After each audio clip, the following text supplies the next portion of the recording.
The move was supposed to mark a turning point for us. A bigger place. New city. Clean slate. That's what we kept telling ourselves, what she kept saying, more than me. Our old apartment had too many shadows clinging to it. Late nights with no explanation, arguments that never got resolved, long silences that didn't feel like peace. When Haley suggested the move, she pitched it like a breath of fresh air. And to be honest, I wanted to believe her. I wanted to believe a different layout could mean a different life. The first morning in the new house started quiet, peaceful even. I remember the light coming in through the tall windows in the kitchen, how it caught on the edge of the marble counter we couldn't really afford, how the place smelled like cardboard and fresh paint and new beginnings. I stood barefoot on cold tile, making coffee in a machine I barely knew how to use, watching the steam rise like some kind of symbol that things were settling. And then she walked in. Haley had always been beautiful, but that morning, she looked off. Not in a dramatic way, not the kind of thing you could prove or photograph. But there was something different in how she moved, too careful, like someone stepping through fog. She wore one of my old hoodies, the sleeves pulled over her hands, hair pulled back in a loose ponytail. Should have looked normal. Should have looked like home. But it didn't. "Morning," she said, voice a little too upbeat for how late we'd gone to bed the night before. She moved around the kitchen like she'd already been awake for a while, moving dishes, humming softly to herself, like she was playing a part in someone else's morning. And then she leaned in to kiss me. That's when I saw it. On the left side of her neck, just below her jaw, were 3 faint marks. Rounded. Uniform. Not smudges or accidental scratches. These were distinct, like pressure had been applied in perfect little ovals. Not fresh, but not old either. I pulled back slightly without meaning to. My eyes locked on them. "What?" she asked, catching the shift in me. "Your neck," I said, pretending to sip my coffee. "Looks like something got you." She reached up automatically, fingers brushing the area. Her expression stayed neutral, maybe even a little too flat. "Oh," she said casually, eyes not meeting mine. "Probably scratched it in my sleep." It was a weak explanation, and she knew it. But she said it anyway and left it there, like a box I wasn't supposed to open. Like we were both supposed to move on. I didn't respond right away. Something about the way she said it, too calm, too prepared, made my stomach turn. That's when her phone buzzed on the counter. She'd left it face up, screen unlocked. It lit up with a message from someone saved under a name I'd never seen before. Just a single letter, C. The preview said, "Last night was," and then the rest disappeared. The moment froze. She saw me glance at it, and in an instant, her hand reached out and flipped it face down. Smooth, but not fast enough to hide the tension in her shoulders. I said nothing. Neither did she. Instead, she turned toward the sink, rinsing a mug that didn't need rinsing, pretending like I hadn't just watched her heart skip a beat. "You're doing it again," she said after a long pause, her back still to me. "Doing what?" "Overthinking. You haven't even had your coffee yet." There it was. The pivot. The classic move. Not an explanation. Not denial. Just a shift of blame, making the tension my problem instead of acknowledging it was already in the room. She turned around and smiled, but it didn't reach her eyes. "Come on," she added. "Can we not start the day like this? We just moved in. New house, remember? Can we enjoy it for 5 minutes before you start spiraling?" Her words stung more than I expected. Not because they were loud or cruel, but because they were clean, practiced, like she'd said them before, like she'd rehearsed them for a moment just like this. I nodded slowly. Sure. But inside, my brain was already rewinding, playing back the details. The strange sleep schedule she'd adopted lately.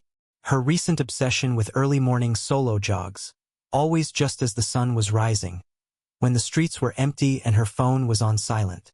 The new lingerie I'd found in a bag tucked into the back of the closet, tags still attached, from a boutique in a part of town we'd never visited together.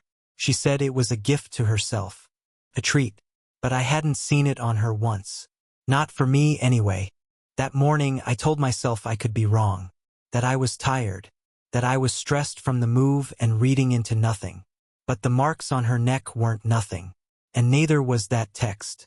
We stood in the kitchen for a while after that, both of us pretending things were fine. She asked if I wanted toast. I said I wasn't hungry. She laughed at something on her phone, a little too loudly. I mumbled a reply and tried not to sound like I was shrinking in my own house. Eventually, she walked off to start unpacking boxes. I stayed behind, staring at the countertop like it had answers hidden in the grain. The longer I stood there, the more a thought began to settle in. A quiet, cold realization. She wasn't scared. She wasn't panicked. She didn't even bother to lie well, because she didn't think she had to. Once Haley left the kitchen, the house felt too quiet. Not peaceful, empty in a way that made sounds sharper. The hum of the fridge. The ticking clock we hadn't unpacked yet. I stayed where I was long after the coffee went cold, replaying the morning again and again, trying to convince myself I was reaching. That stress from the move had twisted my perception. That love didn't unravel this fast. But my mind didn't stop. It started pulling threads. I thought about the last few months, how they hadn't felt dramatic or explosive, just subtly wrong. Like something slightly misaligned that you keep adjusting without realizing the frame itself is bent. There hadn't been one moment I could point to. No obvious betrayal. Just changes. Quiet ones. The morning runs were the first thing that came back to me. Haley had never been a runner. She hated mornings, hated sweating, hated routines that required discipline. And yet, suddenly, she was up before sunrise 3 or 4 times a week, slipping out of bed without waking me, claiming she needed clarity. She said the streets were calmer early, that it helped her think. I never questioned it out loud, but I'd started noticing how she always came back freshly showered, phone already charged, mood lifted in a way that didn't match physical exhaustion. Then there was the phone itself. It was always on silent now. Not vibrate, silent. Face down. Notifications hidden. If I asked who she was texting, she'd answer quickly but vaguely. Work. Group chat.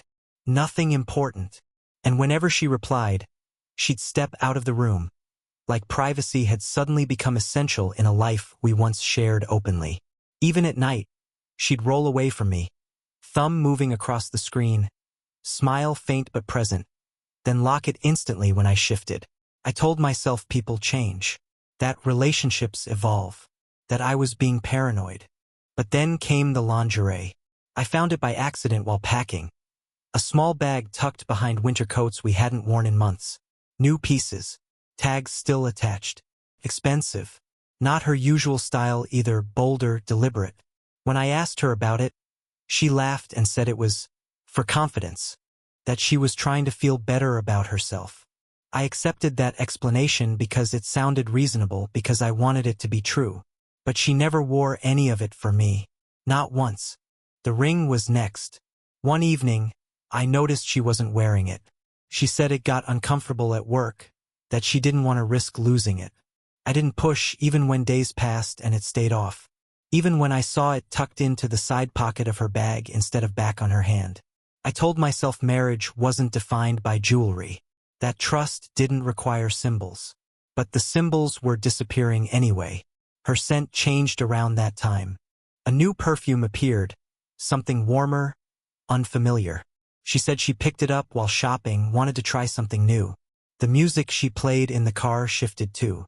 Songs I didn't recognize, artists she'd never mentioned, moods that didn't fit us. Even her compliments sounded different. Automatic, polite, like she was checking boxes rather than speaking from feeling. And the way she touched me, if she touched me at all, felt distant, brief, obligatory, like she was fulfilling a role she no longer inhabited. None of these things alone meant betrayal. I knew that, but stacked together, they formed a pattern I hadn't wanted to name. A slow withdrawal. A quiet separation happening while I was still present. Standing there in the new house, surrounded by boxes labeled ours, I realized something that made my chest tighten. Emotionally, she'd already left. I was just the last to notice. And once I saw it, I couldn't unsee it. I wasn't looking for evidence. That's the part people never believe, but it's true. I didn't dig through her phone or follow her or set traps. I didn't need to.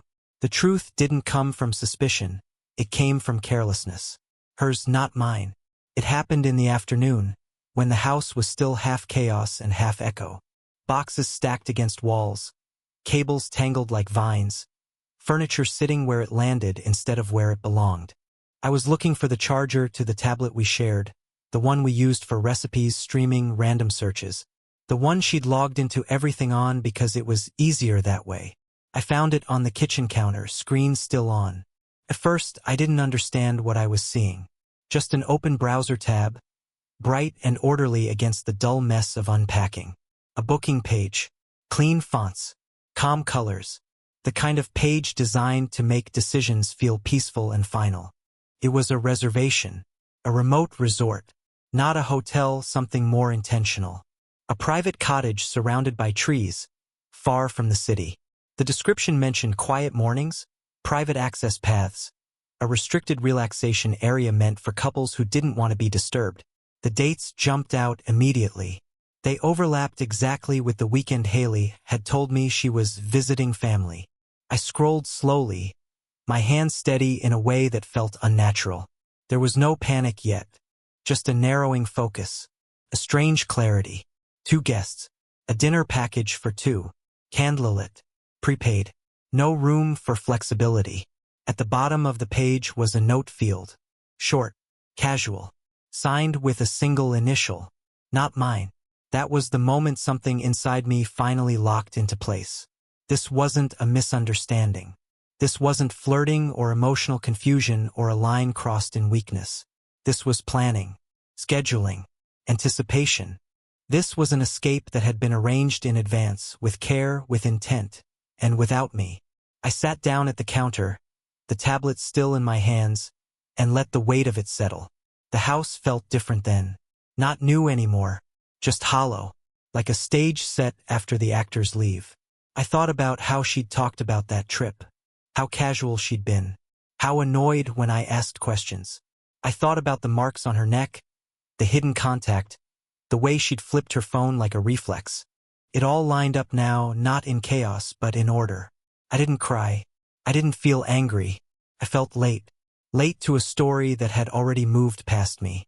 When she came home later that evening, I didn't say a word. I didn't confront her. I watched her unpack boxes like someone rehearsing a life I wouldn't be part of. She laughed at something on her phone and glanced at me like she expected nothing to be wrong. And I realized something else then. She didn't think she'd get caught. Not because she was careful, but because she'd already decided I didn't matter enough to notice. I didn't confront her. There was no dramatic moment. No voice raised. No demand for answers I already knew she wouldn't give.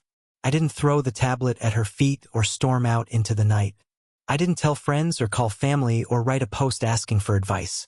I didn't do what I would have done 6 months ago, before I knew what silence could say better than shouting ever could.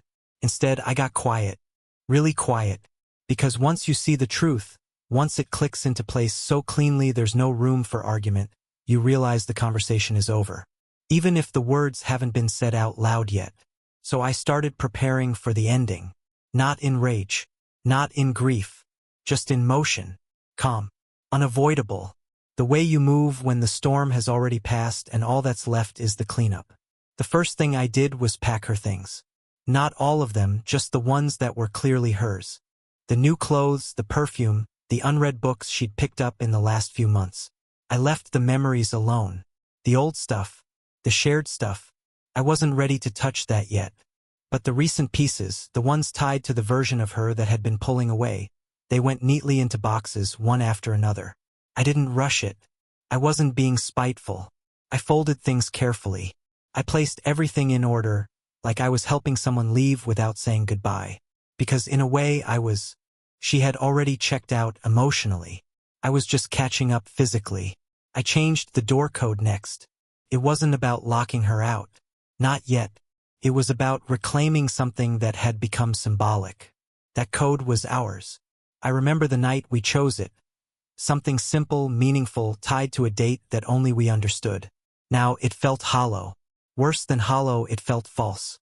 So I changed it to something only I would recognize. something no one else could guess.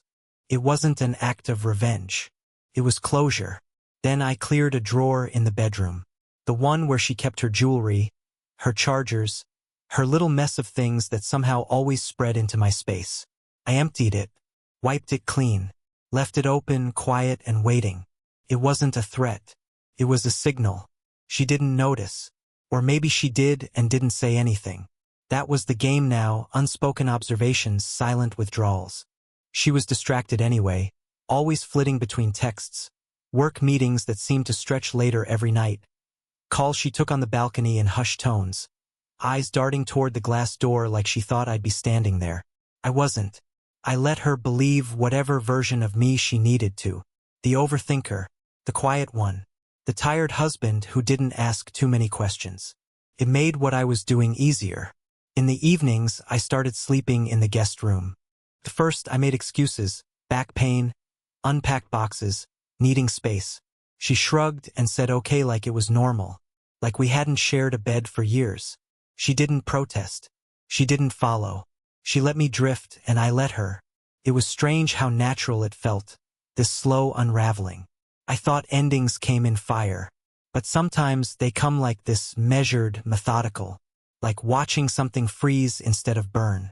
One night, I sat on the edge of the bed with the lights off, just listening to the house. The creaks, the hums, the soft sounds of a space settling. Haley was asleep in the other room. Her breathing had changed over the past month. Shallower, quicker, like even in rest she was bracing for something. That night, I placed her packed boxes near the door. Not all of them, just enough to make the message clear. When she came downstairs in the morning, she didn't ask about them. She looked at them, paused, then went straight to the kitchen and poured coffee without a word. We didn't speak. Not really. We talked about trash pickup, utility bills, whether or not we wanted to paint the hallway. But we both knew.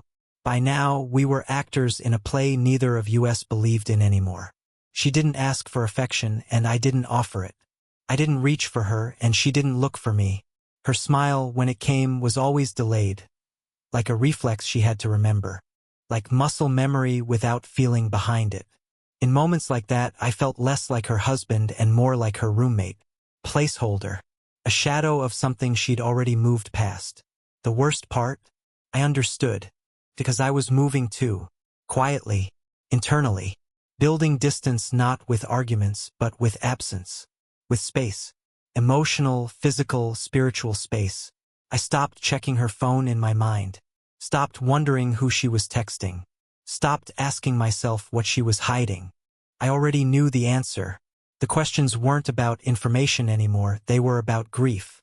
And I didn't want to grieve something that wasn't gone yet. Not until it was official. Not until she said the words out loud, or until I did. So I prepared. I made a list of what I'd need when the moment came. Legal stuff, financial things, account passwords. I started backing up photos. I started separating files on our shared devices, documents, playlists, cloud storage. It all felt surreal, like splitting a life in half with surgical precision. I deleted my social media, at least temporarily. Not because I was ashamed, but because I didn't want the noise. The comments. The photos of people smiling through filtered versions of life while mine cracked in slow motion. I didn't want the temptation to post vague quotes or cryptic messages. I didn't want sympathy before the storm had even landed. This wasn't for the public. This was just mine. Quiet and deliberate. I even started making small plans for where I'd go if it escalated. Not because I thought she'd kick me out, but because I wanted control over how it ended. I wanted to walk away on my own terms, not be left standing in the doorway asking why. One evening, I wrote a short message in my phone's notes app. Just a few lines. Something I might say when the time came. Something honest. Not cruel, not dramatic. Just a sentence or two to mark the moment when I'd finally stopped pretending. I never showed it to anyone. I never even saved it. I just wrote it, then deleted it. But I remember the words. I saw it all, Haley. Long before the proof. You stopped choosing me, and I finally stopped pretending you hadn't. That was the closest thing I had to closure. Not a conversation. not a confrontation. A note that lived only long enough for me to admit the truth to myself. The truth was this. By the time her trip came around, the one with the resort, the fake family visit, the careful lies, I didn't feel panic. I felt ready. There's a moment in every unraveling where the silence breaks. Not with shouting or slammed doors, but with something small, something symbolic. The kind of thing that doesn't make sense to anyone else, but feels like everything to the person doing it. For me, that moment came 2 days before her trip. I'd already packed the boxes, changed the code, cleared the drawer. I'd separated playlists, canceled shared subscriptions, copied down account numbers. I'd done the quiet things, the practical things, the things you do when you're leaving someone without telling them yet. But the ring was different. It had stayed on my hand longer than the marriage had stayed alive. I wore it out of habit, out of muscle memory, out of some strange idea that if I kept it on, I was still trying, that I hadn't given up, that I was still in it, whatever it had become. Even when Haley stopped wearing hers, I kept mine on. I told myself I wasn't doing it for her. I was doing it for me, for the man I still wanted to believe I was. But by then I knew better. The ring wasn't a symbol of hope anymore. It was a relic, a piece of fiction I was still pretending to believe in. So I took it off, not in the bathroom or beside the bed, or in the middle of an argument. I didn't slip it into a drawer or tuck it into a jewelry box. That would have been too easy, too private. No, I wanted it to mean something. So I waited until a Saturday night, and I went to the bar where Haley and I used to celebrate things. Birthdays, promotions, anniversaries. It was the kind of place with string lights above the patio and handwritten chalkboard menus and the same 2 bartenders who always remembered your drink after the second visit. It was small, familiar, personal. I hadn't been there in months, not since things changed. But I walked in like I belonged there, and maybe part of me still did. The same bartender, Caleb, I think his name was, gave me a nod when I sat down. He didn't ask questions. Just slid over a glass of something dark and smooth and said, "Rough week." I didn't answer. I just reached into my pocket and placed the ring on the bar. He looked at it, then at me. "Want me to keep that safe for you?" he asked, his tone light, joking. I shook my head. "Actually," I said slowly, "I want you to give it to someone." He blinked, confused. "Her name's Haley," I continued. "She might come in soon. Not tonight, maybe not next week. But she'll be here. Probably with someone else. New guy. Looks confident. The kind of guy who laughs too loudly and tips like he's trying to impress someone." Caleb gave a cautious half-smile, waiting to see where this was going. "When she walks in," I said, "just hand her this. Don't say anything else. Just give her the ring. That's all." He stared at me, then nodded slowly. "You sure?" I nodded back. "I'm sure." I slid the ring across the bar, and for the first time in weeks, I felt something loosen in my chest. A pressure I hadn't realized was there. Not relief, not satisfaction, just clarity.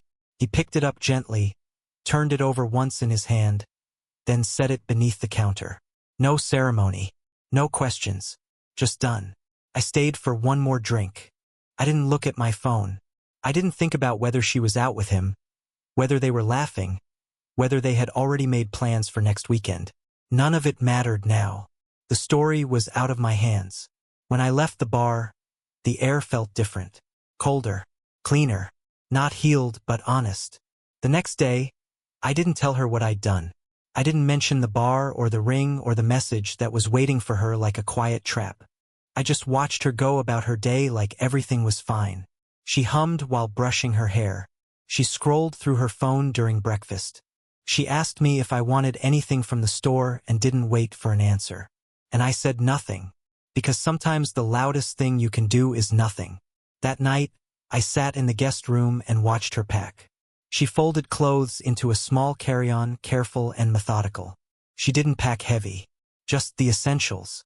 She didn't ask me for help or tell me she'd miss me. She just moved around the room like someone heading off to a routine work trip.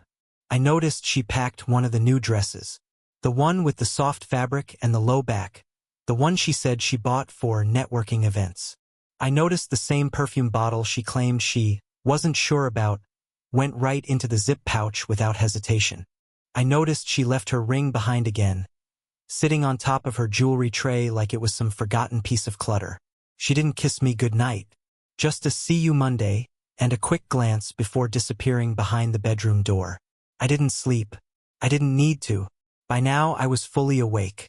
The next afternoon, she left. A casual wave. A distracted smile. No eye contact. Her phone buzzed just as she got in the car, and she smiled at it before pulling out of the driveway. I stood at the window, not watching the car, but watching the space it left behind. The silence came fast. Thick. Final. That evening I went back to the bar. Not for the drink, but to be present. I didn't sit at the counter this time. I stayed near the back, close enough to see the door, far enough to disappear. I waited. Not out of jealousy. Not out of hope. Just to mark the moment. Sure enough, just past 8, she walked in. She was laughing. Her hair was curled. She wore the dress. And beside her was someone new. Tall. Confident. Laughing too loud. They sat near the bar, and I watched as Caleb spotted her. His expression didn't change. He reached beneath the counter, pulled something out, and placed it gently on a small tray. Then he walked it over to her without a word. I saw her pause, eyes narrowing, confused. She picked up the ring, stared at it, then looked around. For a second, just a second, our eyes met. She froze. I stood, nodded once, and walked out the back before anything else could happen. I didn't need to see her reaction. It wasn't for me. It was for her. Let her explain that to him. Let her decide whether to lie or tell the truth. Let her carry the weight of a story she can't spin anymore. That was my final gesture. Not revenge. Not cruelty. Just a reminder that I knew, and that I was done being the one in the dark. A few days after she left, I got a message from someone I hadn't heard from in years. Natalie, one of Haley's old friends. She said she didn't feel right staying quiet anymore. According to her, Haley had been rewriting our story for months, telling people I was distant, controlling, emotionally cold, that she had no choice but to find connection elsewhere. Natalie didn't buy it. She'd seen the texts between Haley and someone from her team, a coworker whose name matched the initial on the resort booking. They'd been planning it behind my back for a while. In their messages, I wasn't a partner. I was an obstacle, a detail to be managed quietly, pushed aside. Haley wasn't confused. She wasn't lost. She knew exactly what she was doing, and now I did too. The end didn't come with yelling. Came with absence. She returned from the trip long enough to collect what she hadn't already packed, then left without a word. No explanations. No confrontation. Just silence. A day later, I walked into the house to find it empty. No photos, no notes, no trace of her. And then the messages started. A flood of texts and emails. Apologies, accusations, blame, bargaining. All sent in rapid cycles, none of them consistent. The last one came from the same address used for the resort confirmation. 5 words. You ruined everything. You destroyed us. I didn't reply. I haven't since. I kept only one thing. A sticky note she once left on the mirror. Smile. I love you. I see it differently now. Not as a memory of love, but a symbol of how easy it is to fake something when no one's looking too closely.